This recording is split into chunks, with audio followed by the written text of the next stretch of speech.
I walked in on my dad and one of my best friends in a compromising situation. I'm unsure how to handle this. Apologies if this is kind of all over the place. I'm still trying to sort out all of my feelings. My dad raised me as a single parent, and he's pretty much the greatest dad in the universe.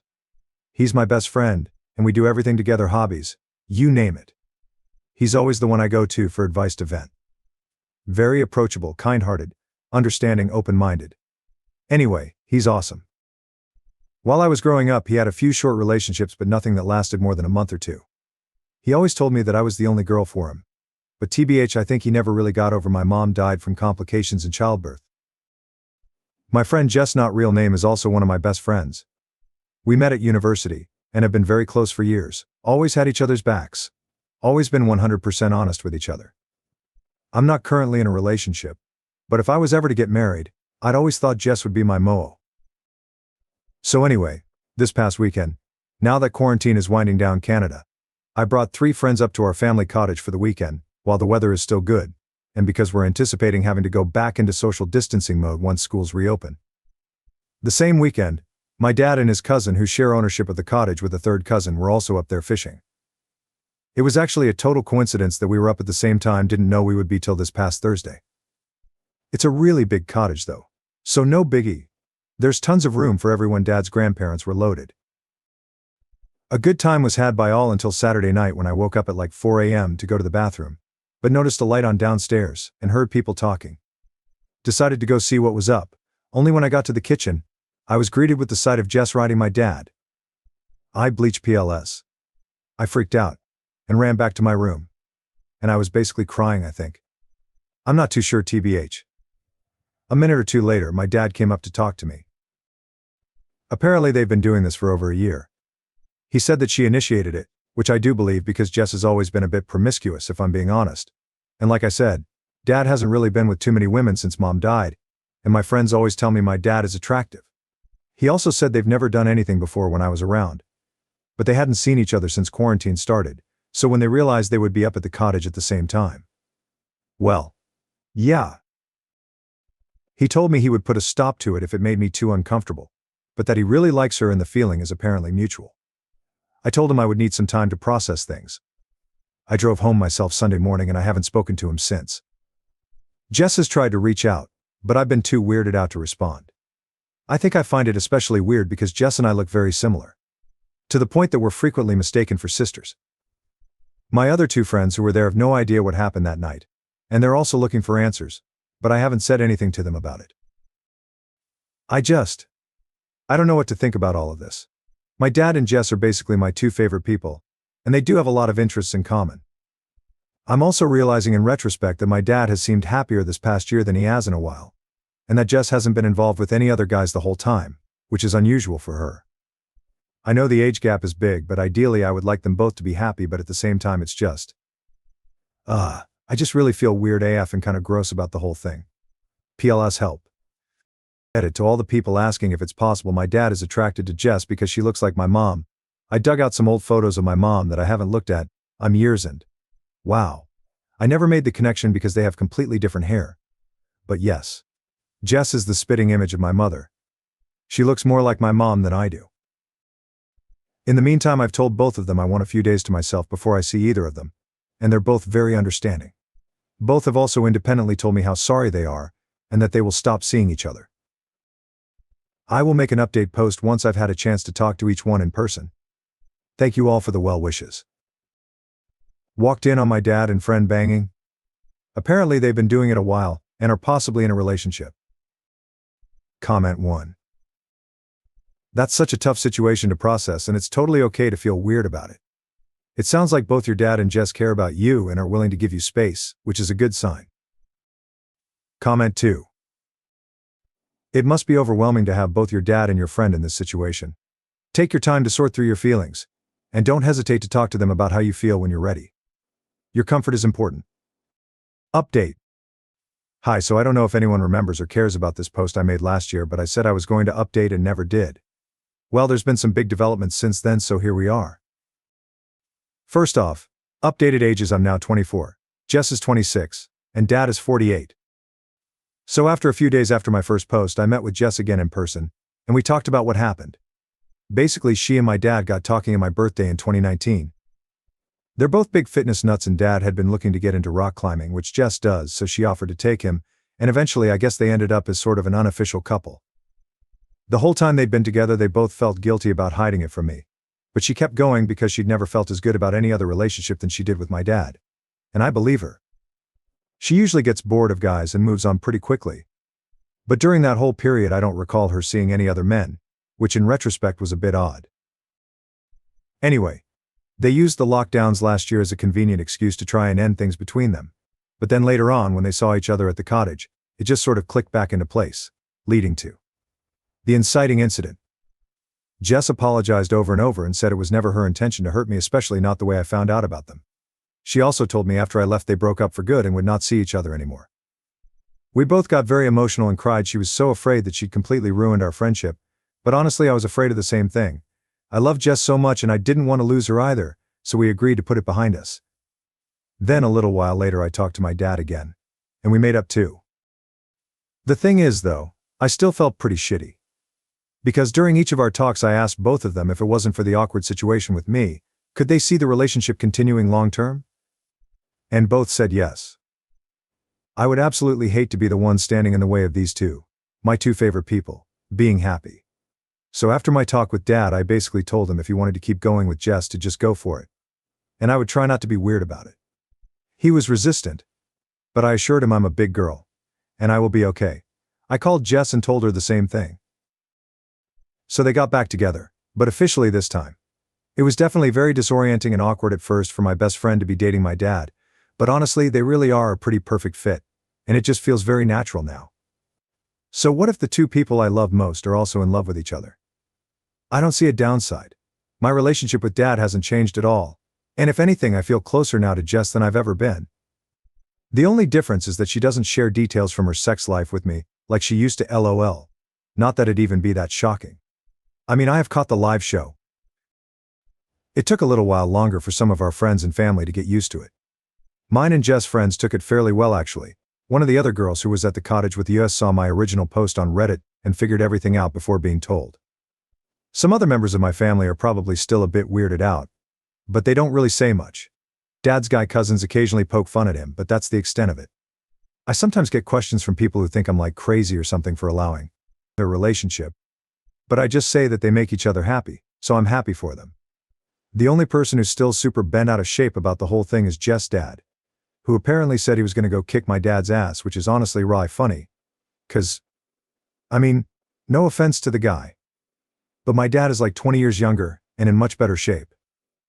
He's told Jess he thinks it's disgusting that my dad is seeing a woman so much younger than him, but Jess said her mom, they've been divorced over a decade, apparently clapped back and said that's funny, because he didn't seem to hold the same opinion when it came to the receptionist at his office. Did I mention I love Jess' mom? One other thing I guess is tangentially related. I joked to Jess one time that since she's dating my dad, she now owes me one, so I wanted her to set me up with her very hot sister. I'm gay. She laughed it off and said her sister's straight, but she'll see what else she can pull. Well, she actually did set me up with her also very hot coworker, a lovely lady who I have been very happily dating for over 6 months. So, now the big update. And the reason I decided to make this post in the first place: about a week ago my dad invited me over for dinner, just the two of us, and asked for my blessing to ask Jess to move in with him. He said it was wrong to keep me in the dark for so long at the beginning. But he wasn't going to take the next step unless I was okay with it. I told him it was okay, and last night she messaged me to say he asked and she accepted, so they're gonna do it. I really truly am so excited and happy for them.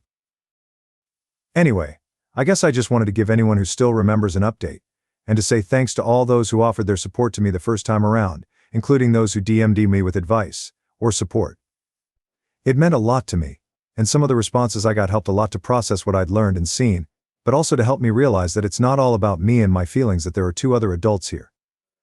Yes, it's an unorthodox relationship, yes, there's a big age gap, but everyone involved is doing just fine, and it's nobody else's business if they like it or not.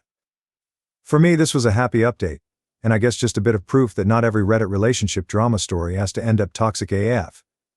Thanks again everyone, and happy holidays. Edit: a lot of people here are getting hung up on the age gap. That was never been any part of the issue for me. There was no grooming, my dad has no power over Jess. She was an adult when they met, and they'd barely ever even talked until she was 23. They work in separate industries.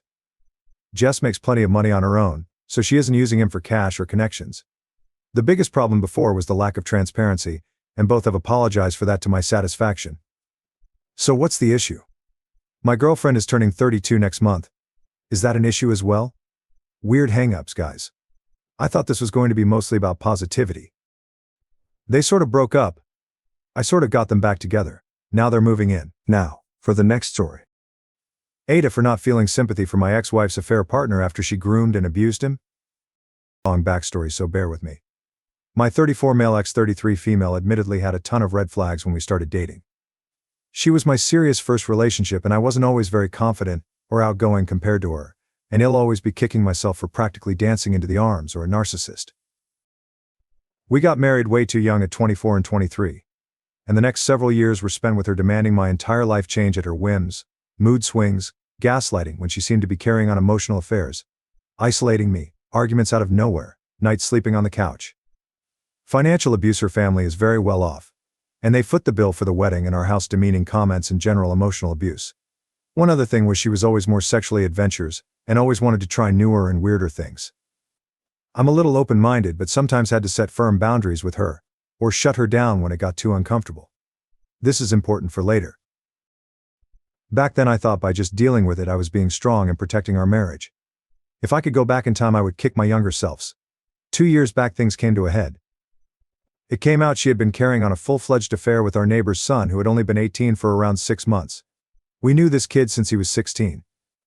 At that point she was freshly 31. I finally pulled my head out my ass, but by that point it was too late. The coming months absolutely fucking sucked. Got kicked out, her parents left the house to sully her. I never had any impression I was going to have any claim to it, so I saw that coming at least. Lawyer costs financially drained me, and moved in with my parents for the time being while my ex, her AP, her family and her APS family harassed me on the daily for months. My ex tried every dirty trick in the book on her parents' dime with the divorce. Somehow by grace of God and my lawyer I made it out relatively fine. She sent grueling insults with every insult you could think of from a cheating narcissist. Her AP painted me as a crippled old man, and had his friends send insulting messages, videos of him and my ex, and whatever they could think of on the daily, and only stopped when I got law enforcement involved. My ex's family never liked me, and gladly jumped at the opportunity to mock me.